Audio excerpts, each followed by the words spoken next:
세상적으로는 이렇게 서로의 사랑을 이렇게 표현하면서 초콜릿을 주면서 이렇게 표현하는 발렌타인데이라고 받으셨어요? 미안합니다. 그리고 역사적으로는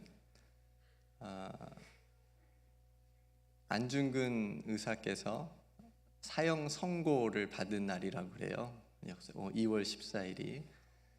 그래서 국가보훈처에서는 발렌타인보다 안중근 의사가 사형을 선고받은 일을, 그날을 기억하면서 더 의미 있게 보내라라고 하는 그런 이야기도 있었고요. 2월 14일이 아무튼 그렇고요. 또 올해는 특별히 2월 오늘이 제의 수요일이어서 이제 신앙적으로는 사순절을 시작하는 첫 날 밤입니다.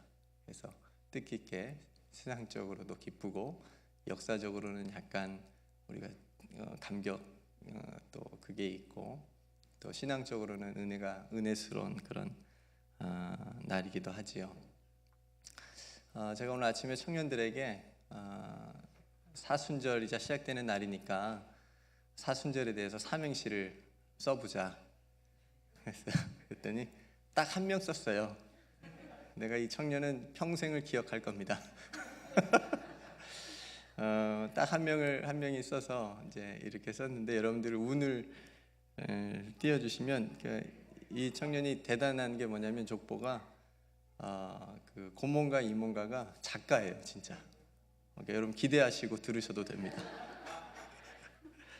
사순절 이렇게 한번 띄워보실래요? 처음에 사랑하는 하나님을 만나기 위해, 순종스런 나의 마음을 찾기 위해, 절 말고 우리 교회 수요 예배로.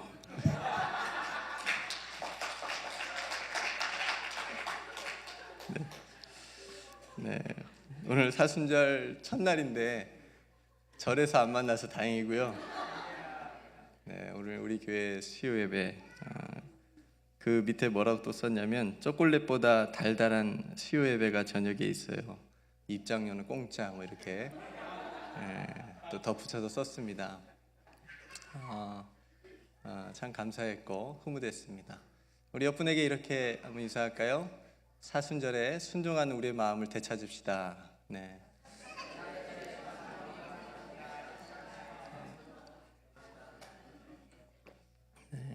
그런 사순절이 되었으면 좋겠습니다. 오늘은 다시 무릎 꿇는 기도 5번째 시간이 되었네요. 저는 처음에 한 번만 하려고 그랬는데 이렇게 기도에 관한 설교를 5번째를 하게 되었습니다. 오늘은 중보기도에 관해서 잠깐 은혜를 나누겠습니다. 성도들이 서로 참 많이 하는 말 중에 하나가 기도할게요, 그죠? 기도해 드리겠습니다. 기도하겠습니다. 이런 말이죠. 누군가 나를 위해 기도해 준다라고 한다면 참 힘이 나는 말입니다. 또 누군가 나를 위해서 기도해 주고 있다라고 하는 생각을 하게 되면 또 그것도 참 든든하고요.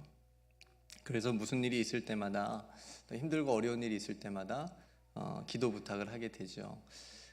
저도 제가 목회자이기 때문에 특별히 좀 많이 이렇게 성도님들이 기도 부탁을 하십니다. 오늘 새벽에도 어떤 분이 목사님, 저에게 이런 일이 있는데 기도를 좀 해주세요 라고 하는 부탁을 받고 이제 기도를 해드렸습니다. 이처럼 나 자신을 위한 기도가 아니라 다른 사람을 위한 기도, 그것을 우리는 중보 기도라고 부르지요.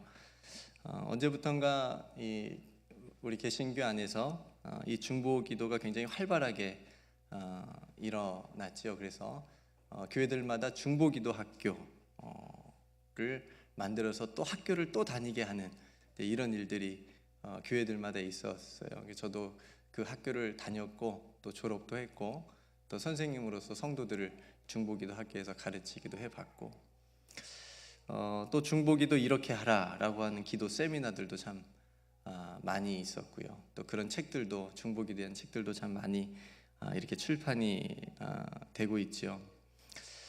근데 또 어느 한쪽에서는 여러분 이런 얘기를 들어보셨는지 모르겠는데 이 중보기도라고 하는 말이 성경적으로 옳지 않으니까 중보기도라는 말을 쓰지 말자라고 주장하는 그런 사람들도 있었습니다. 그 이유는 뭐냐면 오늘 5절 본문, 특별히 5절 본문을 내세우면서 이렇게 얘기해요. 하나님과 인간 사이의 중보자는 오직 그리스도 예수 한 분뿐이니까 예수님만이 우리의 중보자가 되시니까 우리가 중보라고 하는 그 말을 쓰면 안 된다, 옳지 않다라고 하는 그런 주장을 펴니다. 성경에 있는 이야기는 맞는 말이죠. 그런데 우리가 중보기도라고 하는 말을 우리가 쓸 때는, 일반적으로 교회 안에 쓸 때는 우리가 예수님처럼 누군가를 위해서 내가 중보자가 된다라고는 그런 의미로 쓰는 게 아니고 내가 다른 사람을 위해서 하나님의 마음을 가지고 예수님의 이름으로 기도해 주는 것, 이게 이제 중보기도니까 그렇게 우리가 사용하기 때문에 사용해도 큰 무리가 없을 것으로 저는 생각이 듭니다. 그래서 중보기도라고 하는 말을 혹시 여러분들이 어느 곳에서 이거는 성경적으로 옳지 않으니까 안 쓰면 좋겠다라는 말을 혹시 들으신다면 뭐 그것도 일리 있는 주장일 수도 있지만 뭐 그렇게 꼭 뭐 쓰지 않아야 될 그런 뭐 특별한 이유는 없다고 생각이 되어지니까 써도 무방하다고 생각이 되어집니다. 우리 교회에서도 중보기도 사역이 있죠. 여러분도 알다시피 매 주일 아침마다 예배와 말씀을 위해서 기도하는 중보기도 팀이 있죠. 그리고 화요일 오전에는 성도들과 교회를 위해서 기도하는 또 화요 중보기도 팀이 있고요. 그리고 이제 막 생긴 수요 찬양 예배를 위해서 기도하는 팀도 있습니다. 모르셨죠? 네, 지난주부터 한 것 같아요. 네, 2주 전부터. 혼자 하고 계신가요? 네. 너무 감사합니다. 그러니까 이렇게 중보하는 팀이 있다라고 하는 거죠. 또 우리 교회에서 또 전 성도적으로 하는 성도에게 어떤 급한 일이 생기고 또 어렵고 힘든 일이 생길 때 또 잠깐 멈추어서 하던 일을 멈추고 기도 드리자라고 하는 하자몸 기도가 또 우리 교회에 있죠. 오늘 말씀에 또 보면 사도 바울이 영적인 아들 디모데에게 기도에 관한 가르침을 주고 있는데 그 첫 번째로 권하는 것이 바로 모든 사람을 위하여 간구와 기도와 도구와 감사를 하라는 것입니다. 간구와 기도와 도구와 감사 중에 여러분 조금 낯선 단어가 있을 텐데 바로 도구라고 하는 단어지요. 이 도구라고 하는 것이 바로 남을 위해서 드리는 기도, 중보 기도를 의미하는 겁니다. 참고로 공동 번역에는 간청이라는 말로 번역이 됐고 표준 새 번역에는 중보의 기도라고 하는 말로 번역이 됐고요.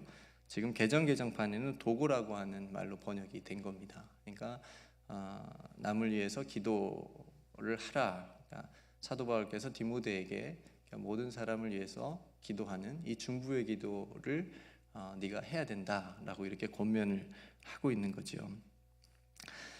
사실 성경 안에 있는 기도 중에 중보의 기도가 참 많이 들어 있습니다. 혹시 여러분 성경에서 생각나는 중보기도 장면이 떠오르신 것이 있으세요? 한번 떠올려 보시겠어요? 여러분들이 기억하는 성경 안에 있는 많은 기도들 중에 자기 자신을 위한 기도가 아니라 거의 대부분이 중보의 기도의 제목들일 겁니다. 이름하여 성경 속의 중보기도라고 하는 그런 타이틀 여러분들이 보시면 창세기 18절에 여러분 보시면 대표적으로 소돔 성을 위한 아브라함의 기도가 등장을 해요. 처음에 50명 아브라함이 하나님 50명만 이 성에 50명의 의인이 있으면 하나님 심판을 조금 내려주지 마세요. 없어요.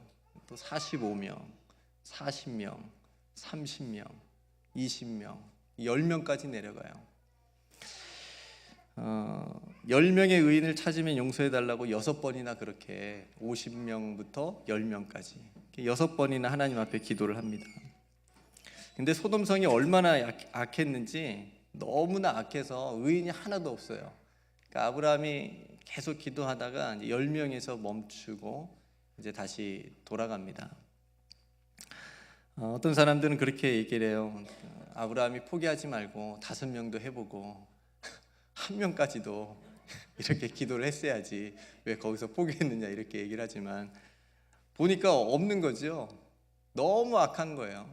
한 사람도 없을 것 같은 거예요. 너무 악하니까. 그래서 결국 하나님께서 소돔과 고모라를 심판을 하십니다. 뜨거운 불과 유황으로 심판을 하지요. 아무것도 남지 않도록 다 뒤집어 엎습니다. 그런데 거기에 누가 살고 있었냐면 아브라함의 조카 롯이 살고 있었지요. 여러분 다행히 롯이 거기서 이제 그 심판의 날에 빠져나옵니다.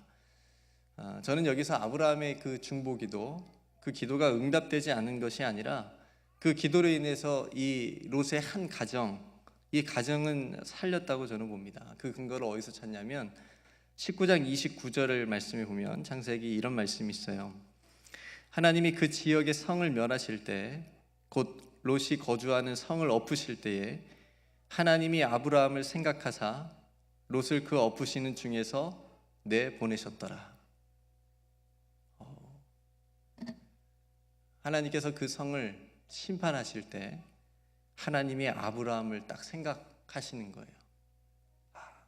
아브라함이 기도했었지. 그래서 롯을 그 엎으시는 중에서 심판하시는 날에 내보내시는 겁니다. 하나님께서 아브라함의 그 기도를 떠올렸다고 저는 봅니다. 만약 아무도 기도하지 않았다면 아무런 일도 일어나지 않았을 겁니다. 아브라함이 기도하지 않았다면, 그 성을 위해서 기도하지 않았다면 어느 한 사람도 구원받지 못했을 겁니다. 그러니까 누군가를 위한 간절한 기도는 헛되지 않는다라고 하는 것을 이 아브라함의 중보기도에서 우리는 볼 수 있습니다.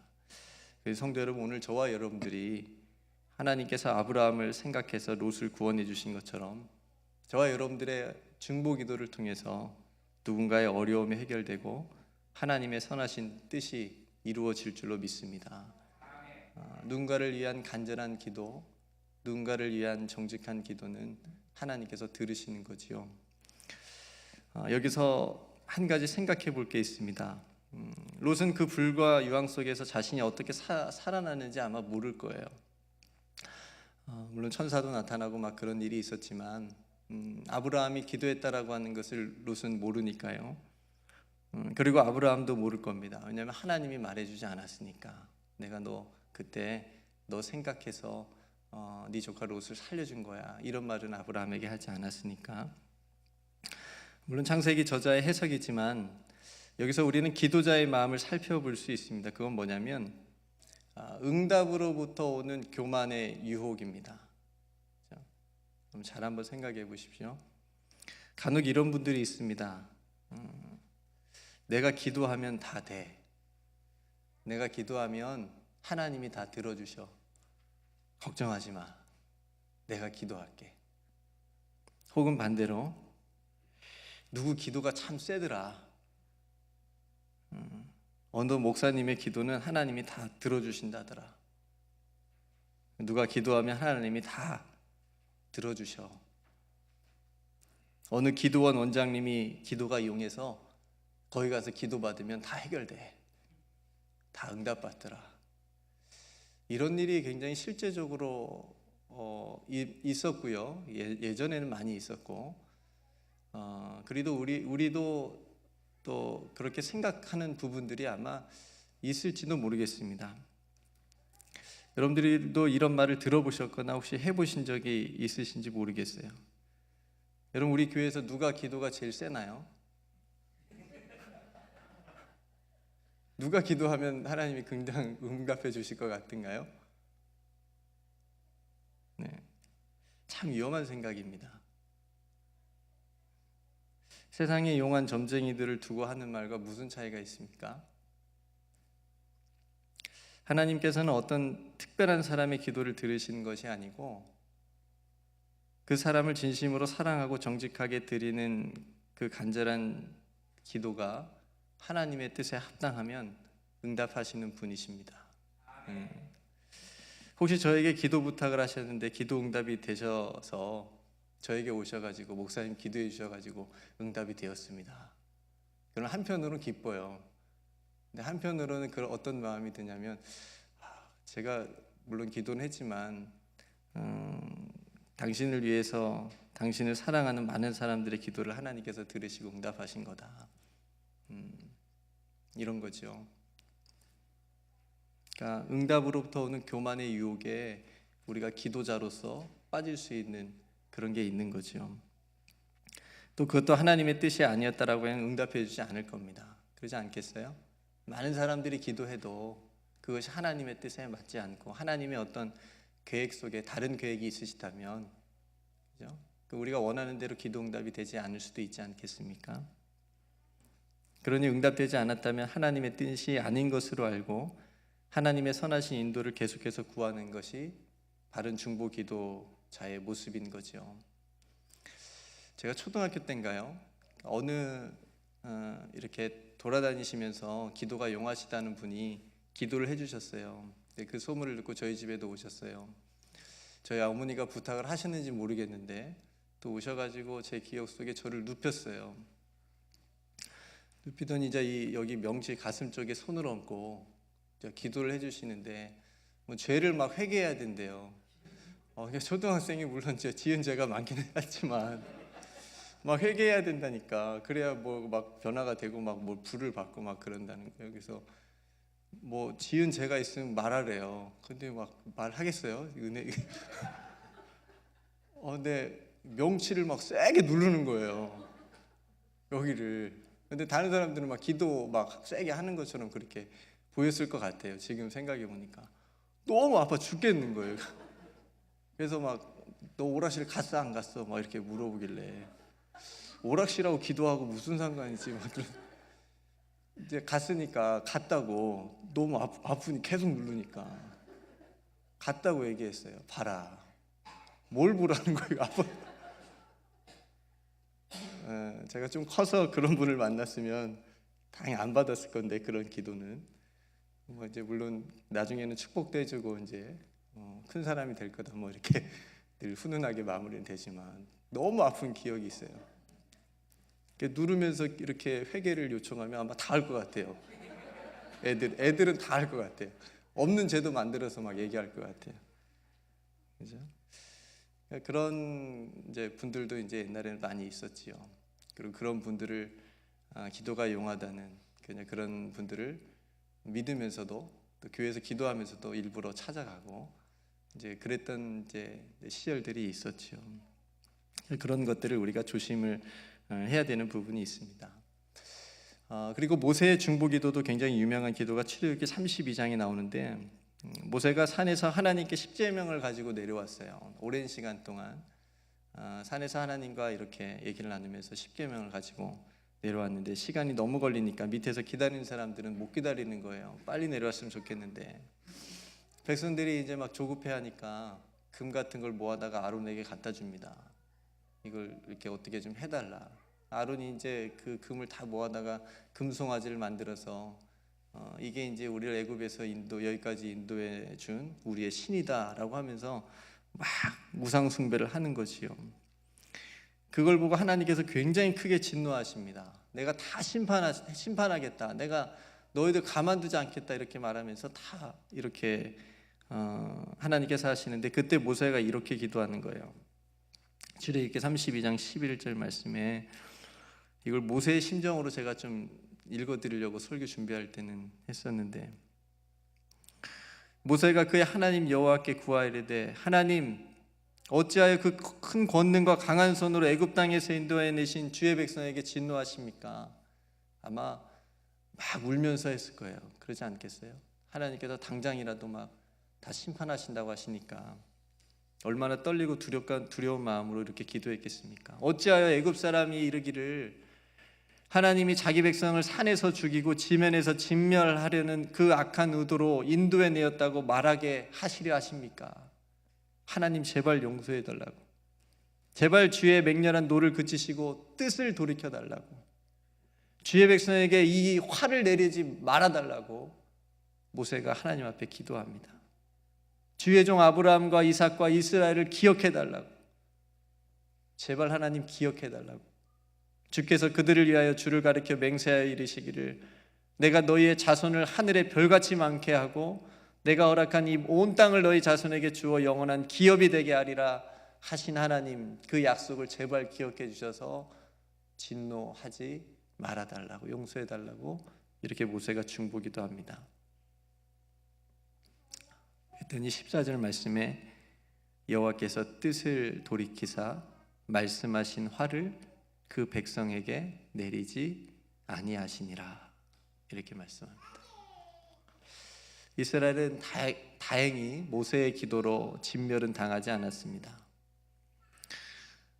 구약의 많은 선지자들의 기도가 이런 기도였지요. 민족을 위한 기도, 제발 용서해달라고, 제발 하나님 제발 우리를 용서해달라고, 이런 기도가 주를 이루지요.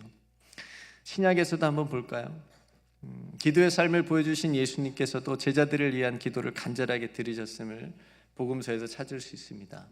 특별히 누가복음 22장 32절에 보면요, 베드로를 위해서, 제자 베드로를 위해서 이렇게 기도해 주십니다. 내가 너를 위해서 내 믿음이 떨어지지 않기를 기도하였으니 너는 돌이킨 후에 내 형제를 굳게 하라. 내가 너를 위해서 뭘 위해서 기도했다고요? 지금 눈들은 저를 다 보고 계시는데 생각들은 딴 생각을 하고 계시는 것 같아서 다시 한번 읽어드릴게요. 네, 죄송, 제가 오해했나 보네. 내가 너를 위하여 내 믿음이 떨어지지 않기를 기도하였으니, 뭐가 떨어지지 않기를 위해서? 믿음이 떨어지지 않기를. 누가 누구를 위해서요? 예수님께서 베드로의 믿음. 지금 베드로가요, 예수님을 세 번 부인하기 직전이에요. 베드로가 예수님을 3번 부인하기 직전에 예수님께서 베드로를 위해서, 베드로의 믿음을 위해서 지금 기도해 주시는 장면입니다.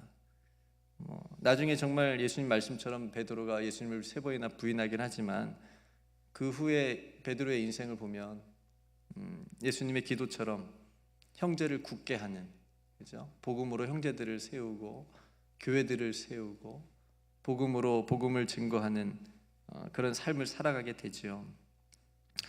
저는 예수님께서 하나님과 우리 사이의 유일한 중보자로서 베드로를 위한 기도처럼 이 부분을 읽을 때마다 저의 믿음을 위해서도 기도해 주신다고 저는 믿습니다. 그렇죠?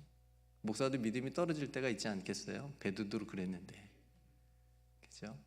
목사도 흔들릴 때가 있지 않겠습니까?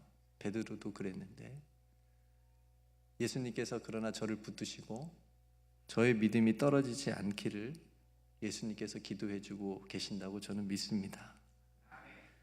이 말씀이 그래서 힘이 되는 거죠. 우리 옆분에게 이렇게 한번 결단하고 축복할까요? 다 떨어져도 믿음은 떨어지지 맙시다. 네.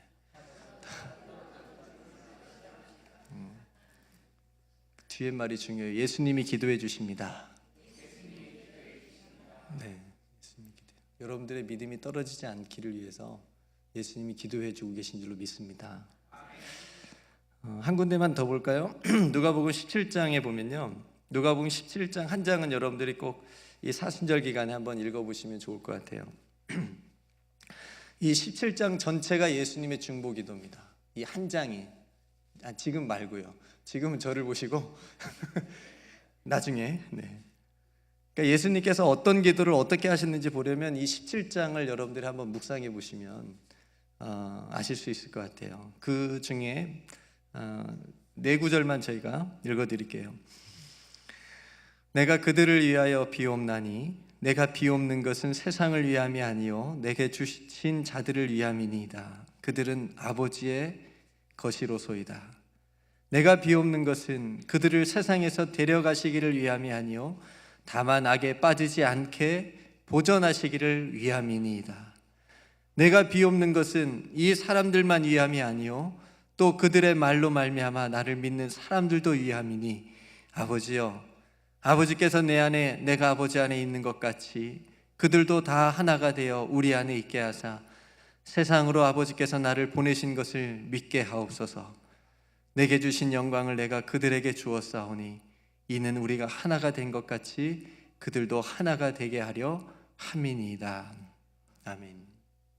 예수님께서 17장에 요한복음 17장에 그 기도하신 부분 중에 다섯 구절을 제가 읽어드렸습니다. 여기서 나온 예수님의 중보기도 제목이 무엇입니까? 우리가 하나님의 자녀라고 하는 것, 그리고 악에 빠지지 않기를 위하는 것, 그리고 아버지께서 자신을 보내신 것을 믿고 성삼위 하나님께서 하나이신 것처럼 우리도 믿음으로 하나가 되도록 기도해 주셨습니다. 우리가 생각도 다 다르고요, 어떤 믿음의 색깔도 조금 다를 수 있겠지요. 그런데 이렇게 한 교회에서 같은 마음과 같은 뜻으로 하나님 앞에 나와서 하나가 돼서 예배 드리는 것은 우리의 힘으로 되는 것은 아니라고 봅니다. 예수님의 이 간절한 기도 때문에 우리가 이렇게 함께 하나가 되어 하나님의 백성으로 함께 예배드리면서 살아가고 있는 줄로 믿습니다. 예수님의 이 중보기도가 계속해서 우리를 통해서 응답되도록 우리가 서로 하나 되어 서로 사랑하고 믿음으로 걸어갈 수 있는 저와 여러분 되기를 주님의 이름으로 축복합니다. 구약과 신약 안에서 중보기도를 있는 부분을 보았는데, 이처럼 중보기도라고 하는 것이 현대에서 어느 시점에서 시작된 게 아니라 아주 오래전부터 시작됐다라고 하는 것을 볼 수가 있지요. 성도 여러분, 기도에는 능력이 있습니다. 내 자신을 위한 기도가 아니라 다른 사람을 위한, 누군가를 위한 기도는 더 아름답고요, 더 능력이 있고요, 하나님께서 그 기도 들어주십니다. 왜냐하면 그 기도에는 사랑이 있기 때문에 그렇습니다. 그 기도에는 내가 그 사람을 그만큼 아끼는 마음이 있기 때문에 하나님께서 그 기도를 들으시고 응답해 주시는 것입니다. 우리가 다른 사람을 위해서 기도하면서 우리 자신의 모습을 보기도 하지요. 우리 자신의 연약함도 발견하게 되고요, 또 겸손하게 하기도 합니다. 부모님들은 아이가 아팠을 때 제일 겸손해지는 것 같아요. 왜냐하면 아무것도 할 수 없으니까 자녀들을 위해서 다 해줄 수 있을 것처럼 생각하다가, 그러다가도 아이가 아팠을 때 아무것도 해줄 수 없다라고 하는 것을 깨달을 때 하나님 앞에 무릎 꿇을 수밖에 없죠. 아마 여러분들도 자녀들을 키우시면서 그런 경험이 있으시라고 생각이 되어집니다. 중보기도는 하나님 앞에 무릎 꿇을 수밖에 없는 우리의 연약함을 보게 합니다. 성도 여러분, 사도 바울은 중보기도의 은혜를 이렇게 선언합니다. 3절 말씀을 우리 다시 한번 같이 읽어볼까요? 3절 말씀입니다. 시작. 이것이 우리 구주 하나님 앞에 선하고 받으실 만한 것이니. 아멘. 사도 바울이 디모데에게 모든 사람을 위해서, 특별히 지도자를 위해서 기도하라고 할 때에 이 기도가, 이 중보의 기도가 하나님 앞에서 선하고 받으실 만한 것이기 때문에 기도하라고 하는 거지요. 우리가 하나님 앞에서 아름답게 살고 싶고 또 하나님께서 기뻐하시는 삶을 살아가고 싶은 열망들이 아마 다 있으시라고 생각이 되어집니다. 그 일이 어떤 일인지, 그 삶이 어떤 삶인지 사도 바울이 가르쳐주고 있는 거죠. 그 중에 하나가 다른 사람을 위해서 기도하는 삶, 이 삶이 하나님께서 기뻐하시고 받으실 만한 삶이라고 얘기를 하는 거지요. 오늘 이 말씀을 통해서 많은 우리가 살아가면서 해야 될 많은 중보의 기도 제목들이 있지만 세 가지 기도의 제목을 좀 가지고 우리가 기도했으면 좋겠습니다. 첫 번째는 오늘 사도 바울이 디모데에게 권면한 것처럼 지도자를 위한 기도입니다. 지도자를 위한 기도. 지도자가 정말 중요하죠. 모든 공동체 무너짐은 지도자의 무너짐이 시작입니다. 지도자가 바로 서 있지 못하면 참 공동체가 힘들고요, 가정에서도 부모님이 바로 믿음으로 서 있지 않으면 자녀들이 참 힘든 불행한 삶을 살아갈 확률이 참 높습니다. 교회도 마찬가지고요, 나라도 마찬가지고요. 나라도 지도자가 바로 세워 있지 않으면 그 국민들이 참 힘든 삶을 살아가게 되는 거죠. 지도자가 참 중요한 위치에 있습니다. 그래서 오늘 사도 바울도 디모데에게 특별히 지도자를 위한 기도를 하라고 말하지요. 2절 말씀에 임금들과 높은 지위에 있는 모든 사람을 위하여 하라. 이는 우리가 모든 경건과 단정함으로 고요하고 평안한 생활을 하려 함이라.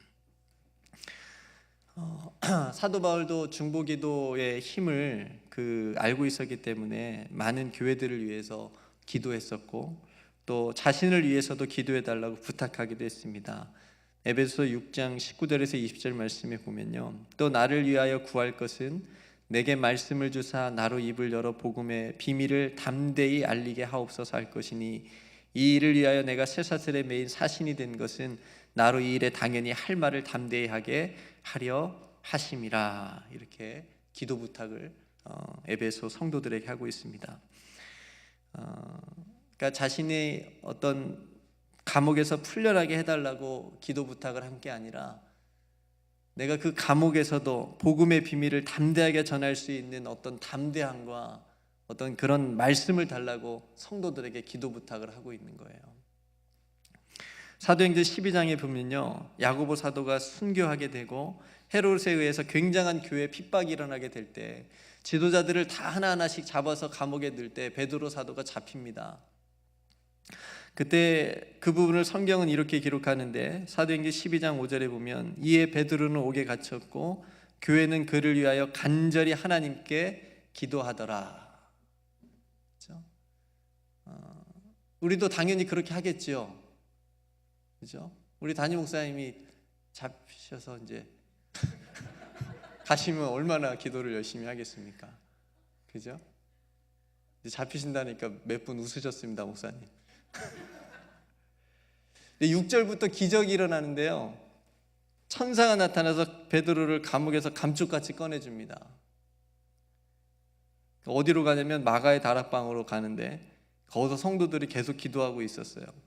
문을 두드리니까 로데라 하는 그 아이가 문을 열어주러 왔다가 베드로 목소리니까 문도 막 너무 급해가 너무 놀라가지고 문도 안 열어주고 막 어른들한테 가가지고 베드로 왔다고. 그래서 거기 기도한 어른들한테 그렇게 말하니까 어른들이 뭐라고 합니까? 네가 미쳤구나. 그러니까 아이가 진짜다. 진짜 베드로 맞다. 베드로가 온 거 맞다. 그러니까 어른들이 그때도 믿지 않고 그거는 천사다. 베드로의 목소리를 가지고 있는 천사일 거다. 이렇게 얘기를 하는 거예요.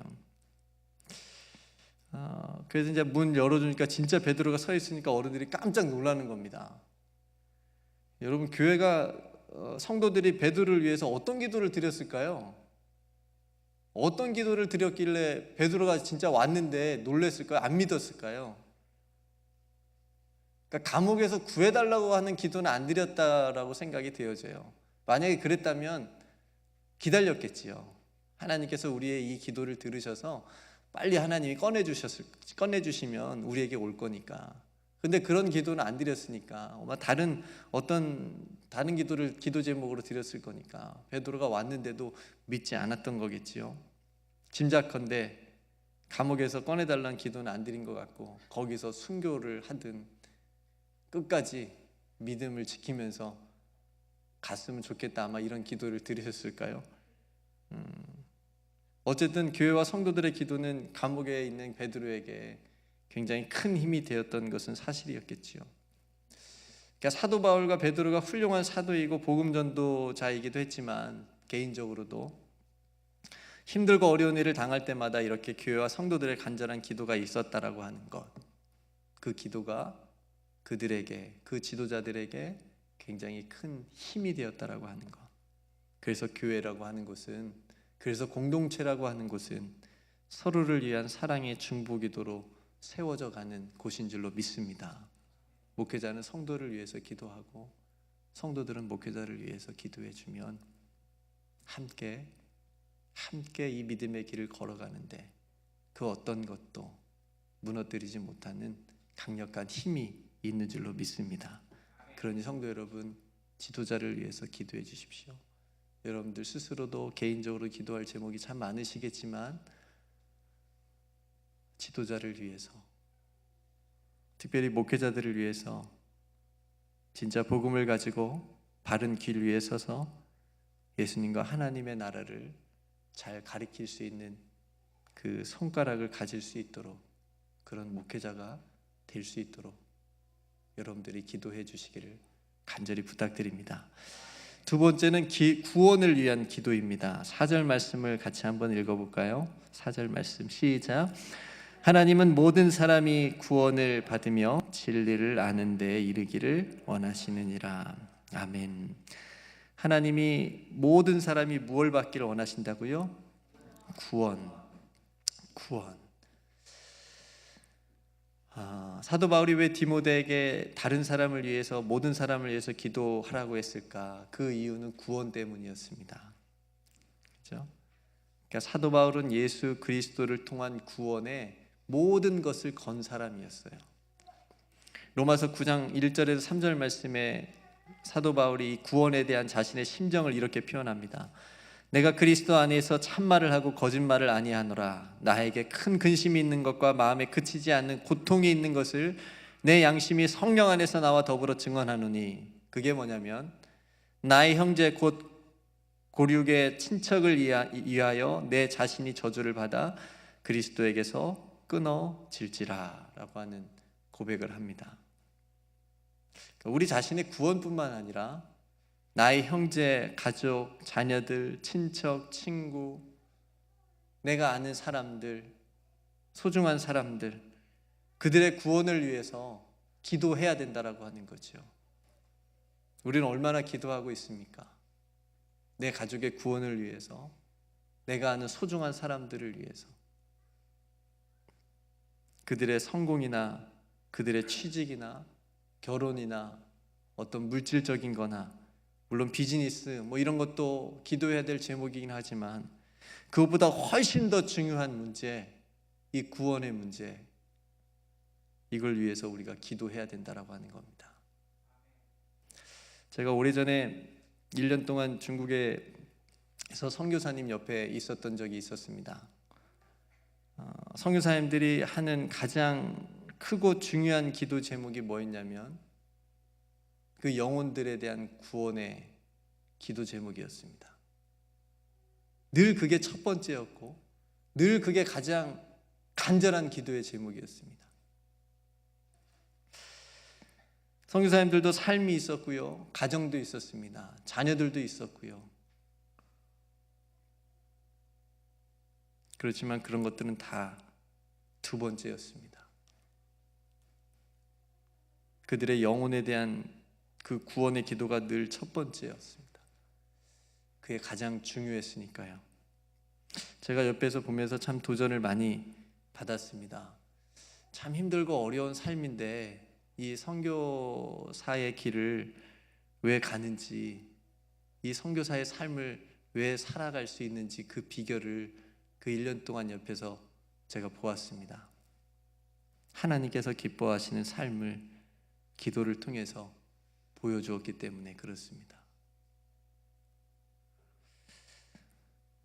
사랑하는 성도 여러분, 여러분들도 누군가의 구원을 위해서 아마 기도하고 계시라고 생각이 되어집니다. 그 기도를 하나님께서 분명하게 응답해 주실 줄로 믿습니다. 우리 자신들뿐만 아니라 나에게 맡겨주신 사람들을 위해서, 그 구원을 위해서 끝까지 간절하게 기도하는 저와 여러분 되기를 주님의 이름으로 축복합니다. 세 번째는 마지막으로 평화를 위한 기도입니다. 4절 말씀에 우리가 읽었지만 하나님은 모든 사람이 구원을 받으며 진리를 아는 데 이르기를 원한다고 했습니다.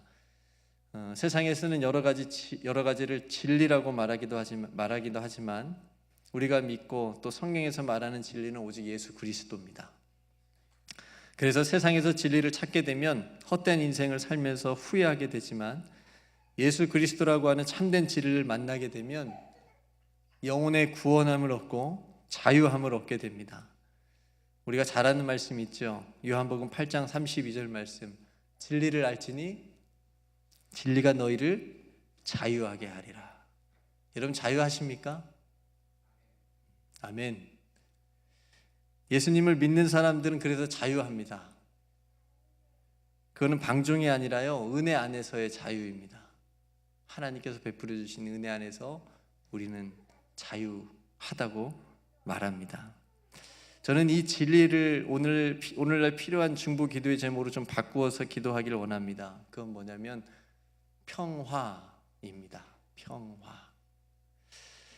진리와 자유와 평화는 저는 서로 함께 있다고 봅니다. 진리이신 예수님께서 이 땅에 태어나실 때 하늘에서 이런 소리가 났습니다. 지극히 높은 곳에서는 하나님께 영광이요, 땅에서는 하나님이 기뻐하신 사람들 중에 평화로다. 진리 안에서의 자유는 평화 속에서 유지될 수 있기 때문에 그렇습니다. 세상은 점점 평화를 잃어버리고 있지요. 우리 개인적으로도 마음의 평화를 잃어버리면서 살 때가 참 많이 있습니다. 그리고 세상에서는 평화를 깨트리는 악한 사람들도 많고요, 그런 일들도 참 많이 일어납니다. 그래서 우리의 기도가 참 중요합니다. 내 안에 예수로 인해서 진리 안에서 누리는 평화, 우리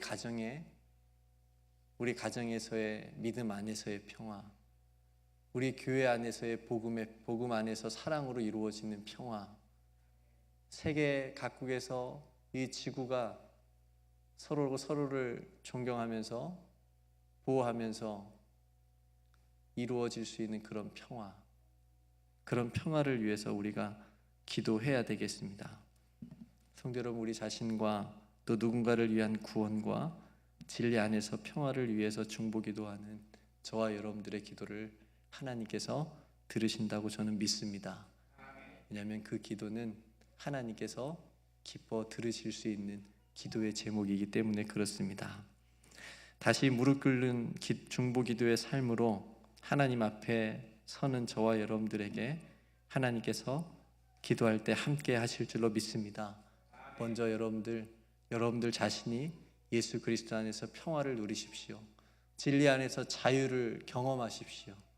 그래서 그 평화를 세상에 선포하십시오. 내가 예수 때문에 자유하다 선포하시고, 예수 안에서 우리가 평화를 누리자 이렇게 선포할 수 있는 저와 여러분 되기를 주님의 이름으로 축복합니다. 우리 옆분에게 이렇게 마지막으로 축복할까요? 제가 당신을 위해 기도하겠습니다. 저를 위해 기도해 주십시오. 우리 서로 기도해 줄 수 있는 그런 사랑의 성도들이 되기를 주님의 이름으로 축복합니다. 기도하겠습니다.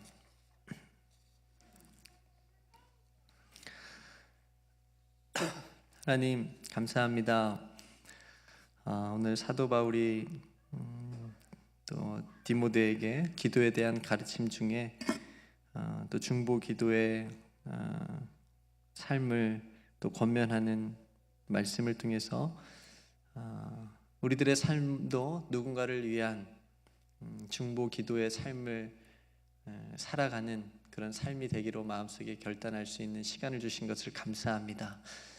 아버지 하나님, 하나님께서 이 기도의 삶을 기뻐하시고 받으실 만한 선한 일이라고 하는 것을 우리에게 가르쳐 주셨사오니 이 중보 기도의 삶을 우리가 하나님 나라 가기까지 또 살아갈 수 있도록 도와주시고, 특별히 다른 사람의 구원을 위한 기도, 또 하나님께서 주신 그 은혜를 가지고 살아가는 귀한 믿음을 가지고 살아가게 하는 그런 기도, 또 평화를 위한 기도, 이런 기도들을 우리가 또 하나님 앞에 드리며 살아갈 수 있도록 도와주시옵소서. 이 기도를 하나님께서 들어주시고 응답해 주실 줄 믿고, 오늘 이 밤에도 우리가 함께 드리는 이 중보 기도의 제목들을 하나님 앞에 올려드리오니 하나님 응답하시고 하나님께서 들어주시옵소서. 모든 것 하나님 앞에 감사드리며 사랑이 많으신 예수님의 이름으로 간절히 기도드리옵나이다. 아멘.